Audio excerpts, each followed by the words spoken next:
नमस्कार दोस्तों, मेरा नाम है आशीष पुनिया और आपका स्वागत है गेम ऑफ लाइफ में। आज की इस वीडियो में मैं आपके साथ अपनी स्पिरिचुअल अवेकनिंग डिस्कस करूंगा कि मेरे साथ क्या हुआ, कि मैं इस रास्ते पे आया और कैसी कैसी सिचुएशंस मैंने फेस की, उसके बाद कैसे मेरी लाइफ के अंदर चेंजेस आए और आज मैं कैसा फील करता हूँ।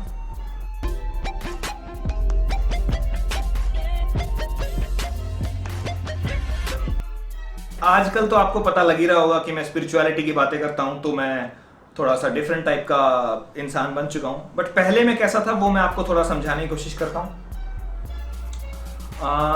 मेरे स्कूल डेज में 11th-12th में मैंने बहुत लड़ाइयाँ करी हैं, ठीक है। मेरे भाई को कैसे हाथ लगा दिया तूने, तू मेरा भाई है, तेरे को कोई हाथ लगाएगा काट देंगे, इस टाइप का, ठीक है। जो स्कूल में बचपना हर किसी के साथ होता ही है। तो वही बचपना कॉलेज में भी जारी रहा। स्पोर्ट्स में बहुत ज़्यादा इन्वॉल्व था पहले से ही। फुटबॉल खेलना is like one of my passion. Education की बात करें तो +2 के बाद मैंने इंजीनियरिंग करी है चंडीगढ़ इंजीनियरिंग कॉलेज से। उसके बाद मैंने 1 साल ड्रॉप करके प्रिपरेशन करी और फिर एग्ज़ाम क्लियर किया सिम्बायोसिस का और फिर MBA करने सिम्बायोसिस में गया। वहाँ से कैंपस प्लेसमेंट हो गई तो टाटा कंसल्टेंसी सर्विसेज में 4 साल का वर्क एक्स, तो ये काम किया। पढ़ाई लिखाई में ठीक था। 24 साल की उम्र के अंदर कमाने लग गया था और सब कुछ मतलब जैसा एक घर वालों को आदर्श बच्चा चाहिए होता है, काइंड ऑफ वैसा था मैं। घर वालों की बातें भी सारी की सारी मान लेना और दिल का काफ़ी साफ स्टार्टिंग से ही रहा हूँ, अभी भी हूँ। और मतलब जैसे हर कोई नॉर्मल होता है वैसे उस टाइप का इंसान था मैं, ठीक है। अब क्या होता है, मेरी लाइफ में एक फेज आता है जिसके अंदर मैं बहुत गंदे डिप्रेशन में चला जाता हूँ। और मेरे हिसाब से हर किसी की लाइफ में ये फेज आता ही होगा, आता ही है, इससे कौन बचा है। तो वो डिप्रेशन इतना बुरा, इतना गंदा, एक ऐसी सिचुएशन आ गई लाइफ के अंदर जिस सिचुएशन के अंदर मेरे घर वाले मेरे अगेंस्ट हो गए हैं, मेरे रिलेटिव्स को भी बात पता लग गई है, वो भी मेरे अगेंस्ट हो गए हैं। मेरे यार दोस्त तो सिचुएशन के अंदर साथ ही थे, आधे से ज़्यादा स्वाद ले रहे थे, जो उस टाइम पे वहाँ रहते थे, हैदराबाद की बात है। और कंप्लीटली सराउंडेड बाय नेगेटिविटी, ठीक है।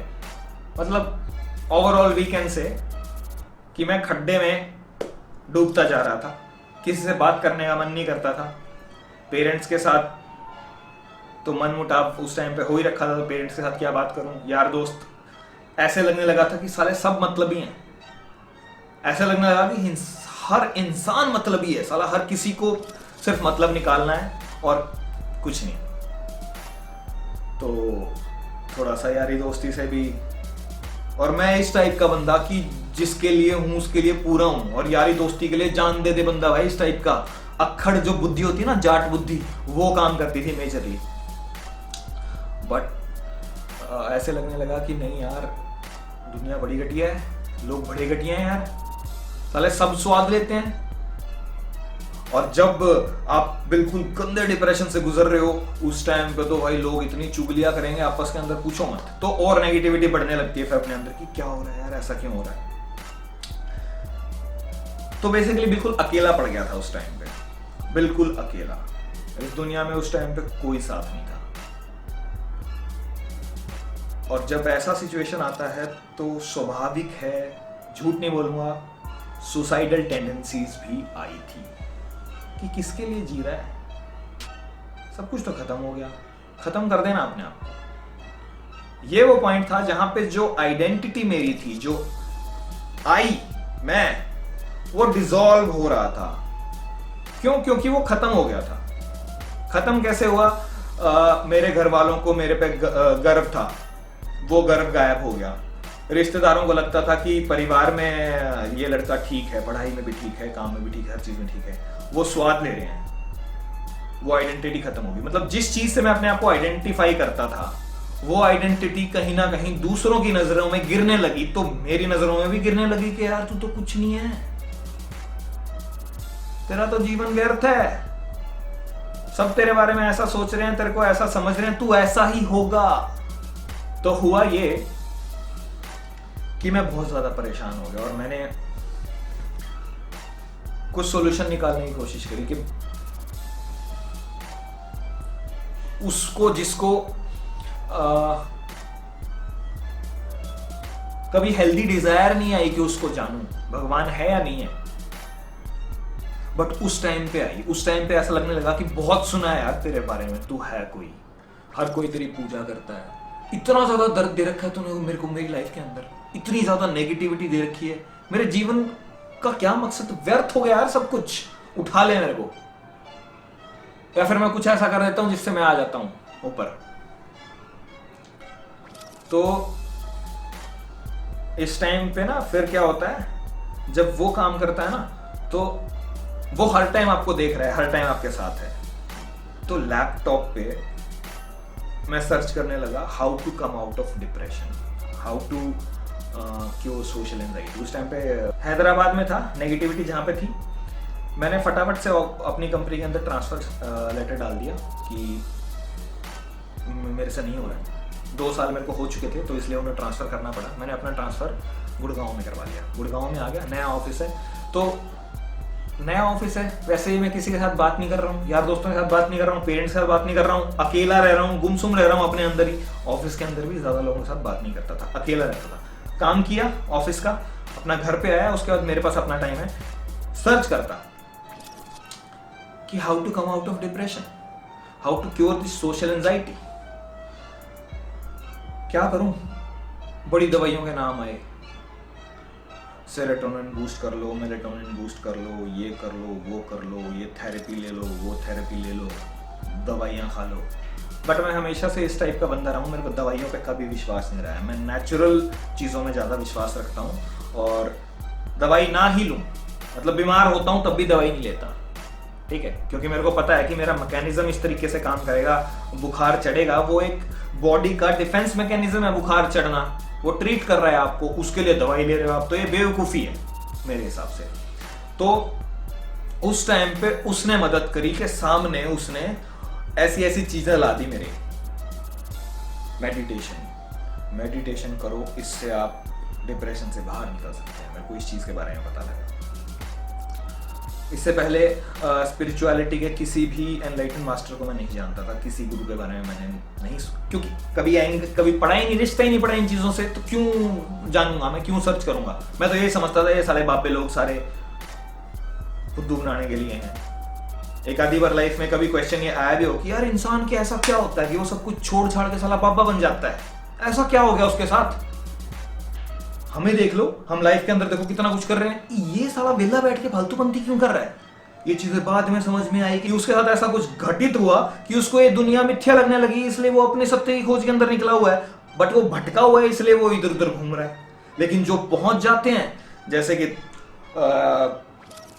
एग्जाम्पल लो तो आज के दिन मेरे हिसाब से एनलाइटेंड लोग जो धरती पे अवेलेबल हैं, वन ऑफ देम इज सदगुरु वासुदेव जग्गी, जिसको मैं काफी हद तक फॉलो करता हूँ, सुनता हूँ उनकी बातों को।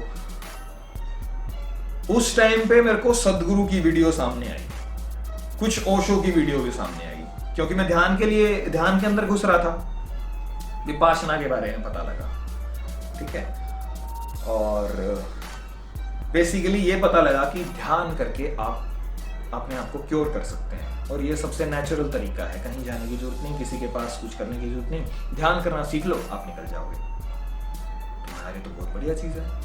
तो I was in desperately need of that thing. तो मैं बहुत ज्यादा डेस्परेट था कि भाई मेरे को बहुत बाहर निकलना है इस चीज से, मेरे से नहीं रहा जा रहा है इस सिचुएशन के अंदर, मैं कैसे, क्या करना है। तो पता लगा मेरे को प्रॉपर ध्यान के बारे में रिसर्च करने में 3 से 4 दिन लगे, जिसके अंदर मैं पूरी डेप्थ तक जितनी रिसर्च हो सकती है, गौतम बुद्धा से लेके शिव जी से लेके कि क्यों बैठे हैं ये, शिव जी क्यों बैठे हैं उस पोजीशन के अंदर, गौतम बुद्धा क्यों सबको ध्यान करना सिखा रहा है, सबको बता रहा है कि विपासना करो, देखो, ध्यान करो, सब कुछ ठीक हो जाएगा। तो डेप्थ में उतरा तो समझ में आने लगा कि okay, meditation is basically living in the present moment. अगर पास्ट के ख्याल मेरे दिमाग में चल रहे हैं तो मैं भूतकाल में जी रहा हूँ, जिसकी वजह से मुझे डिप्रेशन हो रहा है। तो मुझे भूतकाल में नहीं, मुझे प्रेजेंट मोमेंट में जीना है। और सिमिलरली अगर मैं आने वाले समय को लेकर ऑन्शियस हो रहा हूँ, मुझे एंजाइटी हो रही है, दैट मीन्स कि मैं इमेजिनेशन में जी रहा हूँ कि कहीं ये ना हो जाए, कहीं वो ना हो जाए। कुछ नहीं हो रहा है, प्रेजेंट मोमेंट में everything is all right, everything is fine. तो meditation is basically sitting with your true self, discovering your true self. तो मैंने मेडिटेशन करना स्टार्ट किया। सबसे बेसिक मेडिटेशन मैंने समझ लिया कि आपको सजग रहना है, अवेयर रहना है अपनी ब्रेथ के प्रति। आई गई, ये हर टाइम चल रही है, और जब ये चलना बंद हो जाएगी तब हम इस दुनिया से चले जाएंगे। और किसी ने बताया नहीं शायद, इसलिए हम कभी भी सजग नहीं हैं, हम कभी भी जागे हुए नहीं हैं, हम सो रहे हैं। ऑटोमेटिकली चीजें चल रही हैं, ऑटो पायलट मोड पे हमने अपने आप को डाल रखा है, and everything has been taken care of automatically. But उस टाइम से मैं अपनी ब्रेथ के लिए अवेयर रहने लगा। बैठने में काफी दिक्कत होती थी, 15 मिनट से ज्यादा बैठ नहीं पाता था इसी पोजीशन के अंदर। अब गीता के अंदर भी जो श्री कृष्ण ने ध्यान की विधि बताई है, वो क्या बताई है? कमर स्ट्रेट रखनी है, गर्दन स्ट्रेट रखनी है, एक पॉइंट पे फोकस करना है। गीता में भगवान बताते हैं कि मेरे ऊपर ध्यान लगाओ। वो बोलते हैं कि तुम हर किसी के अंदर मेरे को पाओगे, एकांत में शांति से स्ट्रेट स्पाइन के साथ, स्ट्रेट गर्दन के साथ बैठो, एक पोजीशन में बैठो, हिलना नहीं है, अपने माइंड को इधर उधर डाइवर्ट मत होने दो, उसको वन पॉइंटेडनेस बनाओ, एक पॉइंट पे लगाओ और मेरे पे ध्यान लगाओ। वो तो ये था। अब उस टाइम पे तो मैं परमात्मा को जानता ही नहीं था, या फिर गीता गुता से मेरा इतना कोई लिंक ही नहीं था। गीता तो बहुत लेट स्टेज में आई है मेरे पास। सबसे पहले मैंने बेसिक जो आन पान प्राणायाम, आन पान ध्यान बोलते हैं इसको, Anapana, incoming and outgoing of breath को ऑब्जर्व करना। मैंने फटाफट से विपासना के लिए रजिस्टर कर दिया कि ये 10 डे कोर्स है, जहां पे फ्री कोर्स है, डोनेशन बेस्ड कोर्स है। आपको 10 दिन के अंदर ध्यान की गहराई में ले जाएंगे और आपको ध्यान करना सिखाएंगे, और वो ध्यान करना सिखाएंगे जो विधि बुद्ध ने सिखाई थी। तो उससे पहले मैं बैठने लग गया था, काफी देर तक बैठने लग गया था। अब और कुछ तो था नहीं करने के लिए, मतलब बाहर की दुनिया से वैसे ही मनमुटाव हो रखा था, नेगेटिविटी से बाहर निकलने का बहुत ज्यादा वो था। अब आप जब भी बुक करेंगे पास ना, 2 महीने बाद की डेट मिलेगी, तो मेरे पास 2 महीने का टाइम था। अब शुरू कर दिया है तो 2 महीने, इस चीज पे तो मैं डिले नहीं कर सकता था कि 2 महीने बाद वहां जाऊंगा तो वहां जाके सीखूंगा। तो वहां जाने से पहले तो मैंने एक्सपर्ट लेवल खुद के अंदर डेवलप कर लिया कि without any wavering, one pointedness में एक ही पॉइंट पे 15 से 20 मिनट तक रहने लगा। ये जब करने लगा, और बैठने का टाइम भी मैंने, मतलब उस टाइम पे 3-3, 4-4 घंटे मेडिटेशन किए इनिशियल स्टेजेस के अंदर। बहुत सारे अजीब से एक्सपीरियंसेस हुए, टिंकलिंग हो रही है अंदर, सेंसेशंस हो रही है, अंदर से आवाज आ रही है, सुनाई दे रही है, घंटियां बज रही हैं, अजीब सी आवाज आ रही है। ठीक है, कभी कभी ये फील हो रहा है कि बैठा यहाँ हूं लेकिन कहीं ब्रह्मांड के अंदर ऊपर गया हूं और वाइब्रेट हो रहा हूं और उड़ रहा हूं। अजीब से एक्सपीरियंसेस होते हैं इसके अंदर। अच्छे तरीके से ध्यान में कूदने से पहले मैंने काफ़ी समय पहले से नो फैप करना स्टार्ट कर दिया था, जिसे हम फिजिकल ब्रह्मचर्या से समझते हैं। मेरी स्पिरिचुअल ग्रोथ के अंदर नो फैप ने बहुत बड़ा फैक्टर प्ले किया है। इसी के कारण मैं अपने चैनल के ऊपर नो फैप के ऊपर बहुत सारी वीडियोस बनाई हैं, सो दैट आप स्पिरिचुअलिटी के अंदर अच्छे तरीके से आ सकें। NoFap is the foundation of a spiritual life, और उस टाइम पे मुझे इसके बारे में कोई नॉलेज नहीं थी कि नो फैप का स्पिरिचुअलिटी के साथ कोई लिंक है या नहीं, और उस टाइम पे मुझे चक्रास के बारे में कोई भी इंफॉर्मेशन नहीं थी। बट जब मैं मेडिटेशन करता था तो मेरे स्पाइनल कॉर्ड के अंदर सबसे नीचे वाले पॉइंट में बहुत ज़्यादा कुछ मूवमेंट होने लगी थी, और धीरे धीरे वो मूवमेंट स्पाइनल कॉर्ड के थ्रू ऊपर की तरफ जाने लगी। अलग अलग पॉइंट्स के ऊपर मुझे कुछ रोटेटिंग, कुछ घूम रहा है, ऐसी कुछ सेंसेशंस फील होने लगी। बाद में मेरे को जब मैंने रिसर्च की तो मुझे पता लगा कि इन पॉइंट्स पे कुछ चक्रास होते हैं। जो एनर्जी सर्किट है हमारी बॉडी का, वो अलग अलग चक्रास पे बेस्ड है, जिसके मेजर 7 चक्र हैं। जहां से हमारी प्राण शक्ति मूव करती है, और कुंडलिनी शक्ति के बारे में पता लगा। वैसे तो हमारी बॉडी में जितनी भी एनर्जी है वो कुंडलिनी एनर्जी ही है, बट बचपन से लेके अब तक वो सिर्फ एक सर्टेन लिमिट की एक्टिवेट हुई होती है, कभी भी वो पूरी एक्टिवेट नहीं होती।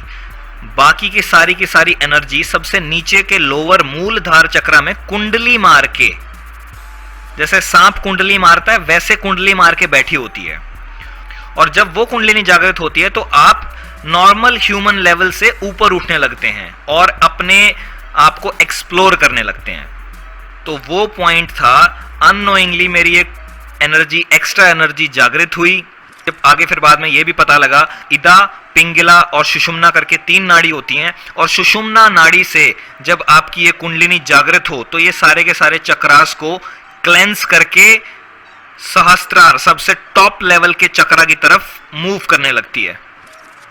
अब मैंने इसको खुद से जागृत नहीं किया था, ये अपने आप जागृत हुई थी, मुझे इसके बारे में कोई इंफॉर्मेशन नहीं थी। हाँ, जब बाद में मैंने रिसर्च की तो मुझे ये भी पता लगा कि ये जागृत करने की रिस्पॉन्सिबिलिटी मदर नेचर की होती है, मदर गॉडेस की होती है, और वो जिस पे उनकी कृपा होती है सिर्फ उसी इंसान के अंदर ये एनर्जी जागृत करती हैं। और जब तक जरूरत ना पड़े किसी इंसान को, उस इंसान को पता ही नहीं लगेगा कि उसके अंदर भी ये कुंडलिनी एनर्जी का खजाना है। वो अननोइंगली मर जाएगा लेकिन उसको पता नहीं लगेगा कि उसके अंदर इतनी स्ट्रॉन्ग फोर्स अनयूज्ड पड़ी हुई है, अनटैप्ड पड़ी हुई है। पर जब झटका लगता है लाइफ में और हमें फील होता है कि हमें कुछ एक्स्ट्रा चाहिए, तब ये एनर्जी अपने आप जागृत हो जाती है। बहुत सी अलग अलग योगिक प्रैक्टिसेस भी हैं जिसके थ्रू इसको जागृत किया जा सकता है। तो मेडिटेशन ने एक तरीके से मेरा सारा सिस्टम ही चेंज कर दिया। देखिए, इनिशियली मेडिटेशन से आपको शांति मिलेगी, बट उसके बाद अगर आपने इस चीज को कंटिन्यू रखा तो meditation will make U A super human. अब आप 5 दिन 10 दिन जबरदस्ती करी मैंने, करनी पड़ी मेरे को, पता लगा कि इससे सोल्यूशन मिलेगा। आप मानो 15 दिन के अंदर बिल्कुल नॉर्मल फ्रीक्वेंसीज पे पहुंच गए, सारा डिप्रेशन आउट, सारी नेगेटिविटी आउट। ऑफिस के अंदर इतने दिन में तो दोस्ती हो ही जाती है, 10-15 दिन के अंदर तो लोगों के साथ आपस के अंदर। तो मेरे को मेरे जैसे ही कांडी लोग मिल गए वहाँ पे, उनके साथ दोस्ती हो गई, उनके साथ हंसना खेलना। और उससे पहले मतलब मैं पॉजिटिव अपने अंदर से ही हो चुका था, सिर्फ मेडिटेशन की वजह से। उस टाइम पे मैंने कोई योग नहीं किया था, कुछ नहीं किया था, सिर्फ मेडिटेशन, सिर्फ अपने साथ बैठना, ऑब्जर्व करना ब्रेथ को। दिमाग के अंदर फिर से ख्याल आने स्टार्ट होते, दिमाग किसी चीज के बारे में सोचने लगता, कहीं चला जाता, उसको वहां से हटा के दोबारा से ब्रेथ पे ले आता, फिर रहता कुछ 1 मिनट 2 मिनट के लिए एक पॉइंट पे रहता, फोकस करता वहीं पे। फिर से माइंड की आदत है, वो इधर उधर घूमने लगेगा, फिर उसको कहीं पहुंच गया, फिर याद आए, ओह मैं तो भटक गया, दोबारा से उसको ध्यान पे ले आया। कर करके इसे अभ्यास बोलते हैं, कंटिन्यूअस प्रैक्टिस। ये कर करके गीता के अंदर कृष्ण ने बताया है 2 चीज हैं, एक है अभ्यास और एक है वैराग्य। जो ये 2 तलवार चलाता है, जो ये 2 चीजों का पालन करता है, वो पालेगा उसको। वो बोलता है वो मुझे पालेगा। कृष्ण बोलते हैं कि वो मुझे पालेगा जो ये 2 चीज करता रहेगा, और उसका माइंड उसके कंट्रोल में आ जाएगा। ठीक है, माइंड को कंट्रोल करना बहुत डिफिकल्ट चीज है। अर्जुन बोलता है कि मैं माइंड को कंट्रोल कैसे करूं, बहुत डिफिकल्ट है, ये तो वेवरिंग है, इधर उधर भागता है। कृष्ण ने बोला ये 2 चीज कर ले, तेरे माइंड तेरे कंट्रोल में आ जाएगा और तू पहुंच जाएगा जहां तुझे पहुंचना चाहिए। तो वैराग्य क्या है? वैराग्य है डिटैचमेंट। डिटैचमेंट मतलब किसी भी चीज से आप अटैच नहीं है, आप में मोह नहीं है किसी चीज के लिए। मेरा मोह तो वैसे ही खत्म हो गया था, दुनिया से मेरा मोह खत्म हो गया था उस टाइम पे, क्योंकि मेरे को दुनिया उस टाइम पे ये लगने लगी थी कि सब जाली हैं, सब फुद्दू हैं। तो वैराग्य अपने आप, और अभ्यास मैंने कर लिया ये ध्यान का, तो ये दोनों तलवार अननोइंगली मैंने चला ली। तो 15 दिन के अंदर मैंने नोटिस किया कि मेरी फ्रीक्वेंसीज पॉजिटिव हो गई। तो ये देख के मैं बड़ा अचंभित हुआ। उसके बाद मैंने खुद से ही घर वालों के साथ बात करनी स्टार्ट कर दी। घर वालों के साथ जो मन मुटाव था वो खुद से ही दूर करना स्टार्ट कर दिया। ठीक है, दोस्तों के साथ जो था वो भी ठीक कर लिया, बट माइंड में तो मेरे आज भी है ना कि उन्होंने सालों ने क्या किया। बट बाद में जाके ये चीज भी रियलाइज हुई कि जब तक मैं उन्हें माफ नहीं करूंगा, मैं अपने अंदर उनको बांध के रखे हुआ हूं, मुझे अपने अंदर से उनको फ्री करना पड़ेगा। ये आगे किसी वीडियो के अंदर बात करेंगे। आज के दिन मैं उनके साथ बिल्कुल नॉर्मल हूँ। हाँ, ये है कि मैं ज़्यादा बात तो किसी के साथ भी नहीं करता, ठीक है। और तो उनके साथ भी बस ये 3 महीने 4 महीने में कभी बात हो गई। वो स्पेसिफिक 3-4 लोग थे, उनके साथ बात हो गई। तो ये बड़ा शॉकिंग था मेरे लिए कि 15 दिन के अंदर इतनी नेगेटिविटी से बिल्कुल पॉजिटिविटी के अंदर आ गया है। सब कुछ अच्छा लग रहा है, ठीक है। ऑफिस में भी मज़ा आ रहा है, घर पे आ रहा हूँ, घर पे भी अच्छा लग रहा है, ठीक है, सब कुछ अच्छा लग रहा है। तो मैंने इसके ऊपर अब इनिशिएशन तो मेरा हो चुका था एक तरीके से। मतलब आपको जब थोड़ा सा भी पॉजिटिव इफेक्ट किसी चीज़ का मिले तो आपको उसके अंदर डिग करने का, डीप डिग करने का, डाइव करने का मन करेगा। तो भाई ये थी मेरी शुरुआत अवेकनिंग की कि मैं कूद गया इस रास्ते में। आप इस रास्ते पे कूदते हैं तो आपको गुरु चाहिए होता है। तो गुरु की बात करें तो एक नहीं, अब मैं इस टाइप का बंदा हूं कि किसी एक बंदे पे पूरा का पूरा विश्वास करने में थोड़ी सी मेरे को दिक्कत होती थी। सदगुरु की वीडियोस अपने आप मेरे सामने आने लगी, ठीक है। शिव जी के कंसेप्ट को एक्सप्लेन कर रहे हैं कि Shiva that which is not and that which is inside. Shiv वो है जो है ही नहीं, और जो है वो शिव के अंदर ही है। He is the empty space. मतलब वो जो आपको रात को तारे दिखाई देते हैं, तो जो तारे दिखाई दे रहे हैं उन तारों को जो जोड़ के रखे हुए हैं वो शिव है, समझे। तो मेरे को मतलब ऐसे बड़ी इंटरेस्टिंग चीज लगी यार, ये कंसेप्ट तो बहुत ही अलग लेवल के हैं। मैंने आज तक ऐसा कभी सुना नहीं था। मैं तो समझता था वो त्रिशूल लेके जो खड़े हैं, जिनके गले पे सांप बंधा हुआ है और जिन्होंने शेर की खाल के कपड़े बांधे हुए हैं और वो ऐसे करके ध्यान करते रहते हैं और करते रहते हैं, वो शिव जी हैं। वो तो एक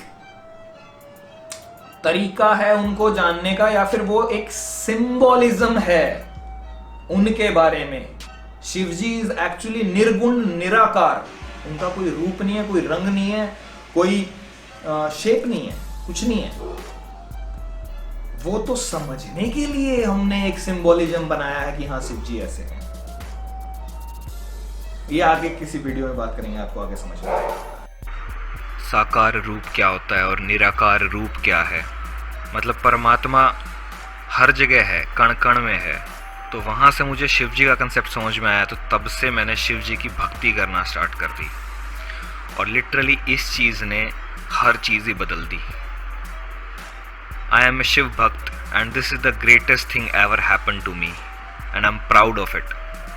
तो मेरे मन में बड़ी आस्था जगने लगी यार इस चीज़ के लिए। हाँ यार, ये तो उस टाइम पे ये क्वेश्चन आते थे मेरे को कि मैं हिंदू घर में जन्म लिया हूँ, कोई मुस्लिम है, कोई क्रिश्चियन है, कोई सिख है, यार इन सब के अलग अलग भगवान कैसे हो सकते हैं? कोई कहता है अल्लाह सुपीरियर, कोई कहता है कृष्णा सुपीरियर है। हिंदुइज्म में कोई कहता है कृष्णा नहीं, शिवा सुपीरियर। जब इसकी गहराई में घुसा तो समझ में आया कि ये जितने भी अलग अलग धर्म हैं जिन्होंने अपने भगवान को सर्वश्रेष्ठ बताया है, ये कुछ गलत नहीं बोल रहे हैं, बिल्कुल सही बोल रहे हैं।